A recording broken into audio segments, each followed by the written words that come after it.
Hello everyone, this is Marshall Gittler, Head of Investment Research here at FXPRIMUS, bringing you my North American opening market comment for Friday, September 30th. We've got a lot of indicators coming out from the U.S. and elsewhere today. U.S. personal income is expected to rise at a slower pace than in the previous month. And estimates for personal spending have been revised down over the last week so that spending is now expected to rise at an even slower pace. This is not good for the U.S. economy, and so it may be negative for the dollar. On the other hand, the personal consumption expenditure, the PCE deflator, which comes out at the same time, is expected to rise, with the core PCE deflator coming closer to the Fed's 2% target. Now, the core PCE deflator is the Fed's favorite inflation gauge, so this should be pretty important to the markets, I would think. However, it doesn't seem to be much of a concern to investors nowadays, probably because the Fed seems to be more focused on employment than on inflation.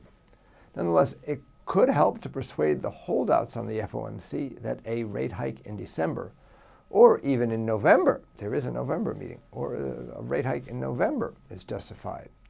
It should therefore be positive for the dollar, in my view.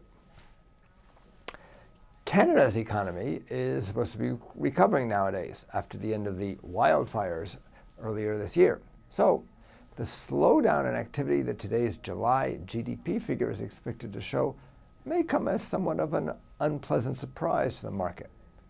It could prompt some profit-taking after the Canadian dollar's strong gains over the last couple of days on the back of the OPEC decision to restrain output. Now, over the coming weekend, we've got some news coming out. China will announce its official PMIs, Purchasing Managers Indices for September, on Saturday. It will announce both the manufacturing and service sector PMIs. Now, the manufacturing PMI, which is the more important, is expected to be unchanged. That would be much like the Caixin manufacturing PMI that came out overnight. That was up merely one tick. If it is unchanged, that would give us little impetus for where to expect the Australian dollar and other commodity currencies to open on Monday morning. Then Monday, before the European day starts, the Bank of Japan announces its quarterly Tankan report, the Bank of Japan's short-term survey of economic conditions. Very big indicator. Expectations have been raised a bit over the last week, and the market's now looking for the key current conditions index for the large manufacturers to rise 1 point after staying the same for 2 consecutive quarters. That's not a huge improvement, but at least it would be in the right direction. Expectations for the future are forecast to rise even a bit more.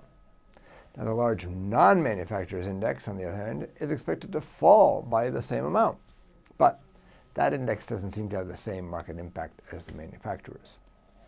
Now, even a slight rise in the manufacturers index could be taken as a vote of confidence in official policy and therefore be positive for Japanese stocks, which in turn might be negative for the yen, owing to the positive correlation between Japanese stocks and dollar-yen that you can see here in this graph. This is Marshall Gittler, Head of Investment Research at FXPRIMUS. Get more market insights on our education pages and turn your trading ideas into action with FXPRIMUS, the safest place to trade.